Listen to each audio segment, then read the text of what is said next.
কেমন বাড়িয়েছেন বুখারী শরীফের আরেকটা হাদিস দিয়ে ব্যাখ্যা দিলে বুঝবেন। আন আবি হুরায়রা রাদিয়াল্লাহু তাআলা আনহু قال قال رسول الله صلى الله عليه وسلم قال الله عز وجل تبارك وتعالى لا زال عبد يتقرب الي بالنوافل حتى احببت فاذا احببت كنت له سمعه الذي يسمع به وبصره الذي يبصر به ويده الذي يأخذ بها ورجليه اللذين يمشي بهما فاذا سألني شيئا اعطيته رواه البخاري জিলদ সানি আও কামা قال عليه السلام জবান তাগুল আওয়াজ করে বলি মারহাবা, চিৎকার মেরে বলি আল্লাহু আকবার। মর্তবার একটু ব্যতিক্রম ধর্মী, আলাদা ধরনের মর্তবা। কেমন মর্তবা? নবী আমার বললেন, আমার মালিক রব তাআলা বলেছেন, আল্লাহর এমন অনেক পেয়ারা বান্দা আছেন যেই বান্দাগুলো ইবাদত আর বন্দেগী করতে করতে আল্লাহর এত কাছাকাছি হয়ে গেছেন, আল্লাহ পাকের মাহবুব বান্দা হয়ে গেছেন, আল্লাহ পাকের পেয়ারা বান্দা হয়ে গেছেন। এদের জবানটা আল্লাহ পাকের কুদরতি জবান হয়ে গেছে, জোরে বলুন সুবহানাল্লাহ।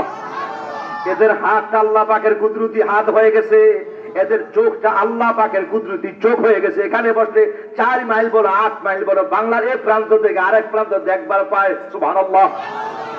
হযরতে ফুযাইল ইবনে আয়াজ রাহিমাহুল্লাহ হিকায়াতে সালিহিন গ্রন্থে রয়েছে, ফুযাইল ইবনে আয়াজ রাহিমাহুল্লাহ বাগদাদের জমিনে তিনি চলাফেরা করতেছেন। ও ভাই, প্রচন্ড রোদ আর মরুভূমির রাস্তা দিয়া পথ চলতে চলতে তিনি বড় ক্লান্ত হয়ে গেছেন।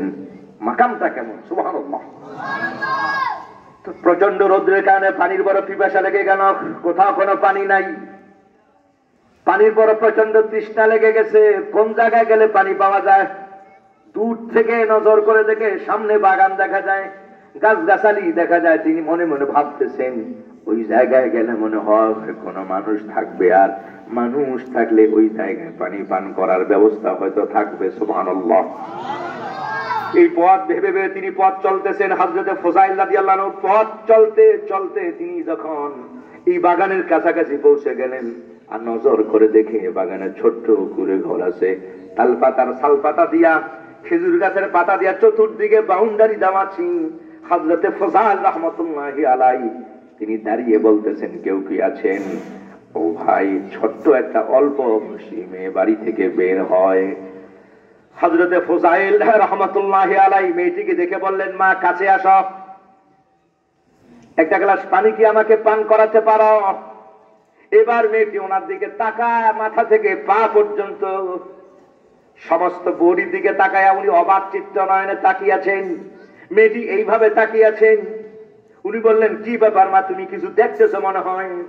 কয় না, আমি দেখতেছি মাশাআল্লাহ যে চমৎকার পাঞ্জাবি আর টুপি আর পাগড়ি দ্বারা, কিন্তু মুসলমানের যে সুন্নত স্বভাব, সুবহানাল্লাহ, মুসলমানের স্বভাব। উনি অবাক হয়ে গেছেন, কি বোঝাতে চাও? মেয়েটি বলেন, কেন নবী কি বলেন নাই? সুবহানাল্লাহ, আর জোরে বলেন আল্লাহু আকবার।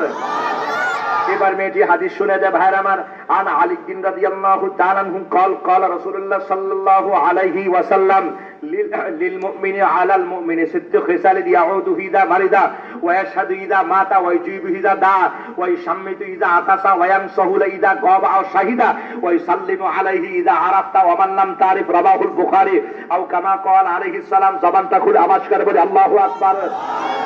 নবীজি আমার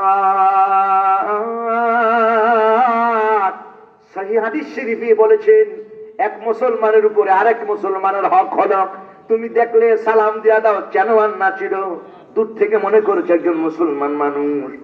নবী আমার বলেছেন, এই মুসলমানকে দেখলে তোমার দায়িত্ব হলো সালাম পৌঁছে দেওয়া। আজকে আমাদের ঘরে সালাম নাই, কথা বলা ঠিক না বা ঠিক? এ ভাই, সালাম নাই রাস্তায়, সালাম নাই ঘাটে, সালাম নাই মাঠে, সালাম নাই ঘরে, কথা বলেন ঠিক না বা ঠিক?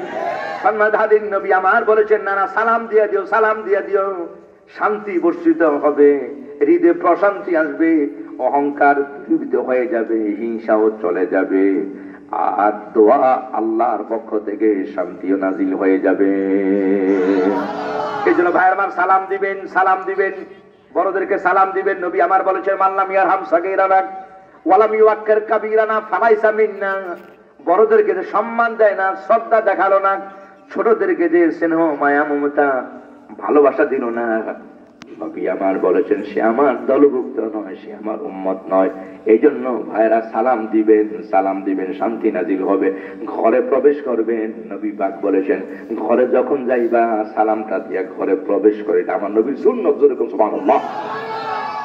ঝগড়া বিবাদ চলে যায়, আজকে সালাম দেয় না, ঠিক না ভাই? ঠিক রে ভাই? অনেকে কয় ঘর থেকে সালাম দেয় না, রাগ হয়ে যায়, কি সালাম নাই? আরে ভাই ভাবি প্রত্যেকদিন সালাম দিব কি আপনি দেন না মাঝে মাঝে? কি কথা করা ঠিক না ভাই? আপনি মাঝে মাঝে সালাম দেন, এটা মিল মহব্বত পয়দা হবে। ভাবিকে আজকে সালাম দিন, বাড়িতে কাকে মারে সালাম দিবেন, পারবেন না ইনশাল্লাহ? এ জোরে করে পারবেন নি? তার আবার কোন এক হুজুরি ওয়াজ করছিল, ঘরে যায় জাগায়া ঘুমের থেকে উঠো, তাড়াতাড়ি উঠো। উঠছে এরপরে সালাম দিতে এবার ঘুমাও। এটা কোন পাগলামি ধরছে নাকি? কোন হুজুর ওয়াজ নেইছে? চাইরা এটা করেন দরকার, ঘুমের থেকে জাগায়া সালাম দেওয়ার দরকার। ও ভাই সালাম দিবেন, পারবো তো ইনশাল্লাহ? মুস্তাদে আহমদ আরো আছে, নবী আমার বলেছেন ও আল্লাহর বান্দাগণ ঘরে যখন প্রবেশ করবা, নবী আমার বলেছেন ঘরে গেলে তোমার বিবি বলবে তেল নাই, ডাল নাই। তোমার বিবি বলবে চাল নাই, এটা নাই, সেটা নাই, আলু নাই, পেঁয়াজ নাই, রসুন নাই, এই তরকারি নাই, সেই তরকারি। নবী আমার বলেছেন অভাব আর অভাব। এত অভিযোগ শুনো, ঘরে ঢুকবার আগে তুমি রিজিকের দরজাটা তোমার জন্য খুলে প্রবেশ করো।